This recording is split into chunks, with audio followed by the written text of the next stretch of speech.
concert and Disneyland. Jonesy, she is doing communion for us today. Would you mind getting us started for communion? Yeah, of course. Thank you.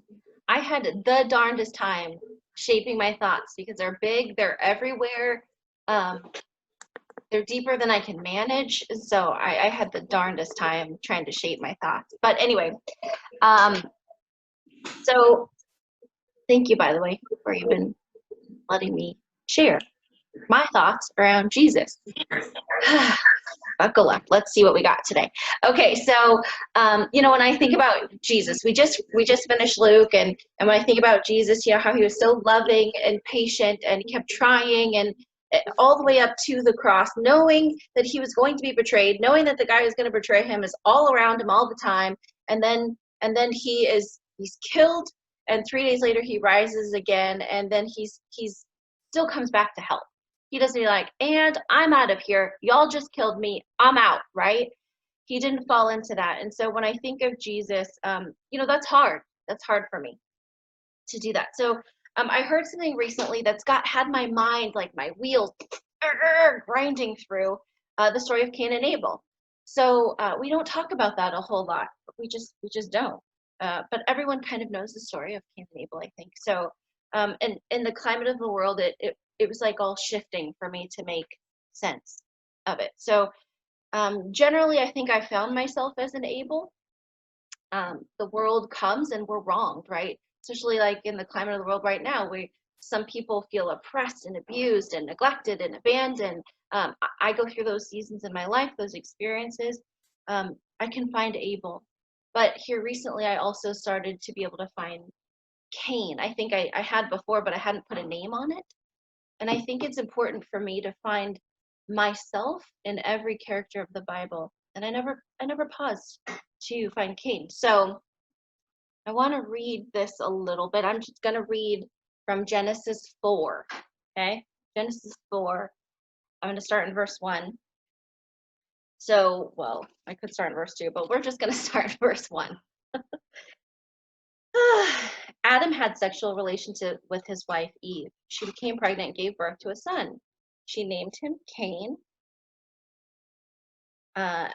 She named him Cain. Eve said, "With the Lord's help, I've made a man." Eve gave birth again to Cain's brother Abel. Abel became a shepherd, and Cain became a farmer. It's actually very significant. I never thought of it before. At harvest time, Cain brought a gift to the Lord. He brought some of the food that he grew from the ground, but Abel brought some animals from his flock. He chose some of his best sheep and brought the best parts from them. The Lord accepted Abel and his gift, but he did not accept Cain and his offering. Cain was sad because of this, because he became very angry. The Lord asked Cain, "Why are you so angry? Why does your face look sad? You know that if you do what's right, I will accept you. But if you don't, sin is ready to attack you. That sin will want to control you, but you must control it." Well, going forward, Cain says, "Let's go to the field." He kills his brother, as we know. And then the Lord says, God comes to him and says, "What did you do with your brother?" "I don't know. Is it my job to watch over my brother?" The Message Bible actually says, "Is it my job to babysit my brother?" God says, "What have you done? You killed your brother." And goes on to say what's going to happen as a result. And then Cain says, and then Cain in verse 16 goes away from the Lord, and he walks away from the Lord. He lives a life of wandering. So I am Cain. First of all, I saw myself as Abel. I've been abused. I've been beat down. I've been hurt. I've been murdered slowly, my spirit.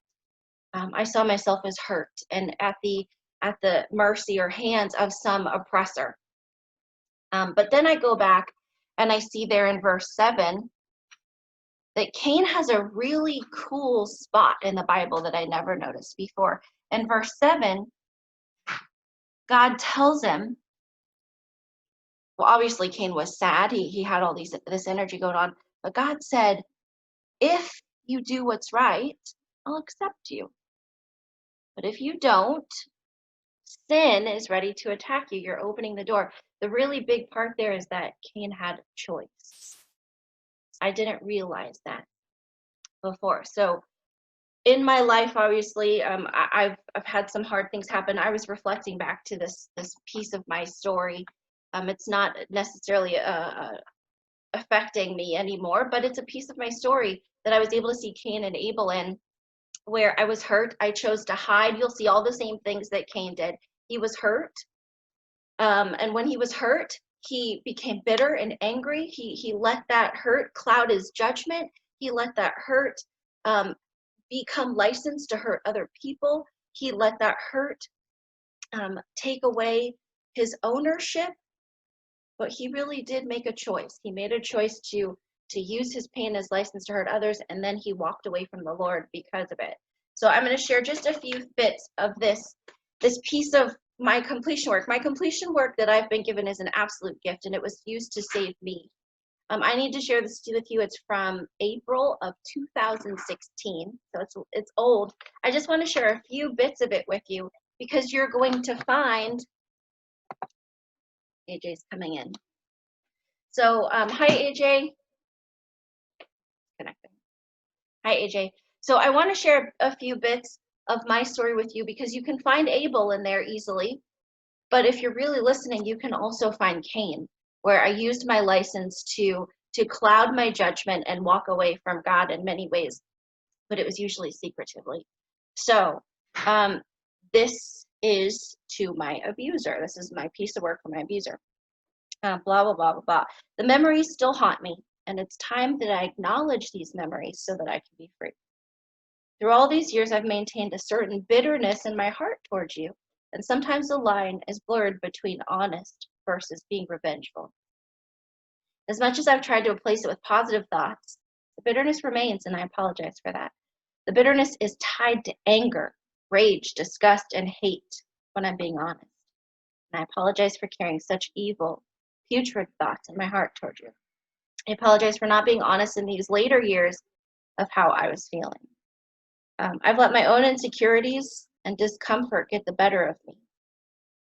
I apologize for holding my pain and not speaking up. I have ownership too. My speaking up or honesty could have helped you change or maybe even saved my life. I forgive you for creating the deep feeling that I will never be safe again. Fear, hypervigilance, and paranoia have long replaced my simple, innocent childhood brain and have carried on into my adulthood. I forgive you for altering the course of my mind, or the course that my mind would take on because of what you did to me. When you made fun of my feet, it tore at my confidence and made me feel the need to hide myself. It was hurtful, and I forgive you for that. The first time you forced at me and bit me, I was filled with so much confusion and fear and panic because there was now physical evidence that I didn't know what to do with, and I had to lie to make it out safely. I acknowledge the memory of what you did that hurt me. I'm not going to let it hurt me anymore. So many times I tried to stop what was happening, and my pleading fell on deaf ears. I forgive you for teaching me that I'm weak. I forgive you for what you did that made me believe I'm worthless. I forgive you for what you did that made me feel invisible. I forgive you for what you did that made me feel constant stress and panic. I forgive you for what you did that made me feel embarrassed. I forgive you for what you did that made me feel ashamed and hate myself. I forgive you for what you did that left me feeling humiliated. My self-worth has taken a hit of immeasurable force and destruction because of what you did to me. I acknowledge the memories of what you did that hurt me, and I'm not going to let them hurt me anymore so I can be free. I forgive you for making me have to live a double life, one totally unaltered and untainted versus one totally broken and ashamed, even as people were standing in the room. I hate you for that moment. Your recklessness, selfishness, greed, and disgustingness. The memory of that moment is toxic to me. I acknowledge the memory of what you did, and I'm not going to let it hurt me anymore so I can be free. I felt ashamed and humiliated. I've hated you so much for that ultra horrible time. And I acknowledge the thing you did that hurt me, and I'm not going to let it hurt me so I can be free. I forgive you for teaching me that I could not be safe in my skin or my home. I forgive you for the day that it all stopped. I was on the constant lookout and wonder because I never knew if I was truly safe, that it was all over and done with. I forgive you for creating that grief inside of me because even now, I never allow myself to truly get comfortable with the situation, always looking deeper or wanting the other shoe to drop. All of these times have been hanging out in my brain and in my heart, wreaking havoc on my marriage. Goes on to say the battles that my marriage has been through. My poor husband's been affected by my damaged history in so many ways. I forgive you for taking away the innocence of my youth, the self-loathing that I battle with. I forgive you for teaching me to fear people and situations. I forgive you for what you did that never allowed me to fully trust other people. I forgive you for placing a dark shadow over the time that I should have been carefree and juvenile. I forgive you for creating a liar inside of me because I was afraid to lose friends and family connection. I forgive you for the time that I stayed almost comatose well into my 30s. Then I can go on and say, thank you, I do feel amazed, blah, blah, blah. I'm helpful to get another step toward the direction of healed.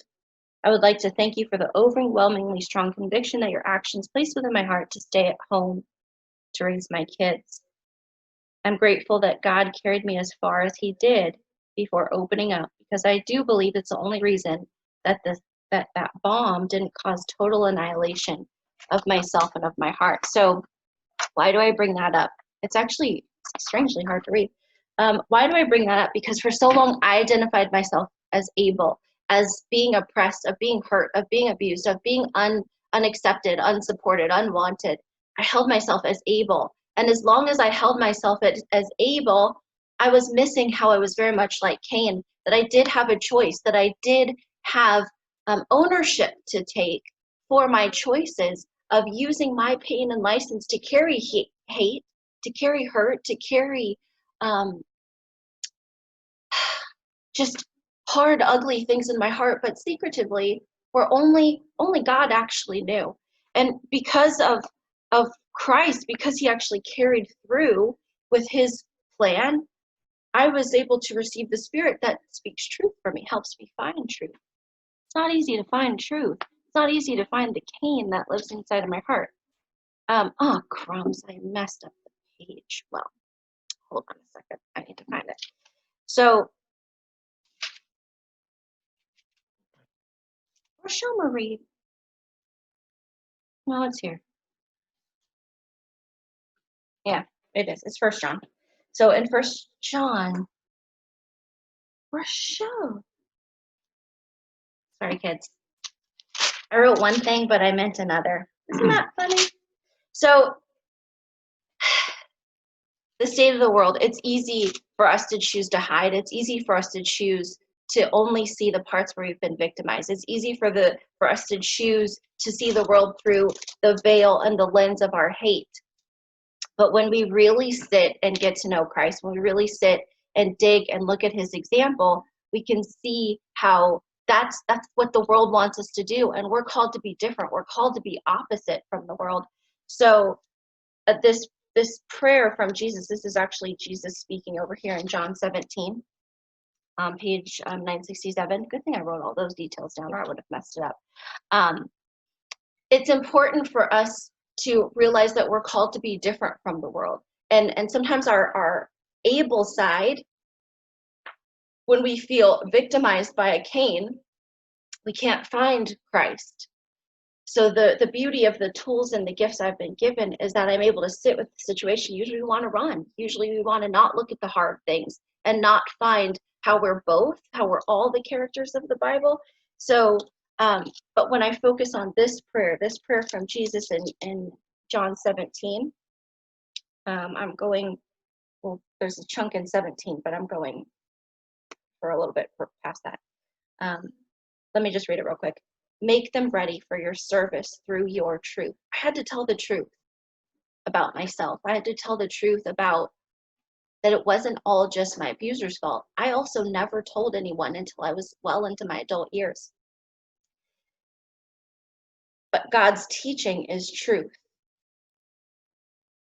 Jesus said he does this for them. He had to be abused too. He had to be hurt and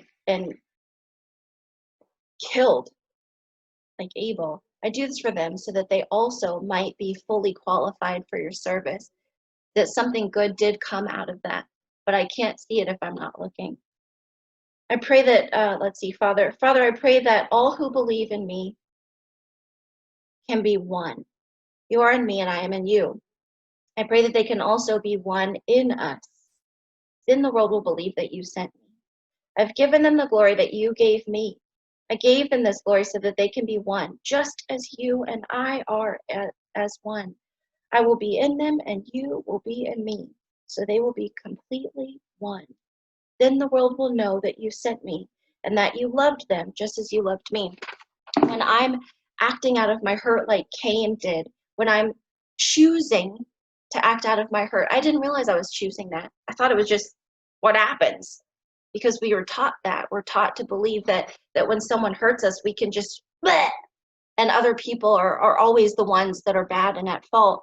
But I'm missing that I'm supposed to be opposite. I'm supposed to be different so that the world knows I belong to Jesus. I have to still find love. I have to find ownership. I have to find choice. That word timshel, like that Bible I'm waiting for so much, that's what that means over there. Cain, when God said, if you choose this, or if you do this, if then, you have choice.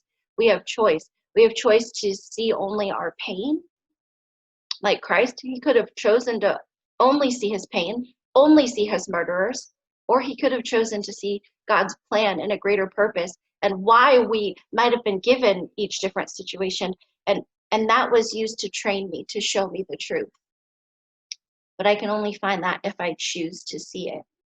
It's all through choice. If I can choose to see my pain, I can choose to see through it. And if I can choose to see through it, I can choose to see God. And if I can choose to see God, I can choose to see God's plan and purpose, like Christ hanging on the cross. He chose to see his pain, but he also chose to see through it. And he chose to see through his pain, to see the plan that God had, which was to love the people, to love me, and to love you. Knowing full well that we have Cain inside of us just as much as we have Abel. He still chose to love us and to put his life literally on the line for us. And when we really want to get serious about following Christ, we have to do the same, despite how we've been victimized like Abel. So for Christ, I hope that that's what we all can do, is that we can see through our pain and see the greater plan of God's love for each one of us, and that we're supposed to carry that our pain was to birth a love for other people. So that's what I see when I see Christ hanging on the cross, looking down at people, is just that we're still supposed to love, always. That was the purpose of his pain. So, thank you for listening. Wow. Wow. May I give you a hug or get a hug from you? Okay. Then we need to pray. I know, but geez. So, Wes, can you pray after you're done hugging your wife? Oh, that's cute. Oh, you guys are so cute. Jones, that was powerful. Wow. Thank you. Well, that's the Bible. Yes. And my Thank you for story. sharing. That was very powerful. Incredible woman. Mm-hmm. Wow. I would love to Jones. pray. It's y'all. It's just Jesus. Yes, please, Jones, if you wouldn't mind praying for communion. That was deep. Thank you. Oh, Father God, I just don't feel worthy sitting in the presence of this amazing human being sometimes. I often wonder what your plan was when you allowed me to meet her and to just the journey we've been on. You know, I think you have a good sense of humor when you match people up sometimes, and I appreciate that. But I thank you for just the opportunity to even have the privilege of being a husband to this amazing woman, to go through the journey of life with. I thank you for her heart. Thank you for her example. And when I do think about the world and all the stuff going on, it is really easy to, just get caught up in the mess, and the flesh of it all, and anger and revenge. And I just pray that you allow each and every one of us here to just be that we're little small glimmers of light in darkness. And I pray that you help us to remember that we both have pain and we both have evil in our hearts, and to recognize that, to embrace it, to take action on that, to heal those wounds, so that we can be just maybe even a fraction of a little bit of an example that you are to us. And I just thank you for everybody here, that we can encourage one another, and we can bounce off one another when we're struggling, and when we feel like there's no hope, because it's going to happen. We have each other, and I'm so grateful to have people in my life that will cheer for me, and that will love me and be there for me, Lord. I thank you that you orchestrate things in so many ways that maybe we don't understand why in the process of it, but your presence is huge. I feel it this morning. I just pray that as we go through the scriptures this morning, that you speak to us, allow us to hear it with our hearts, and just bless our little service, S.O.S service this morning. Thank you for the technology that allows us to do this kind of stuff. Just grateful to be in your presence this morning with those people that I love. In Jesus' name I pray. Amen.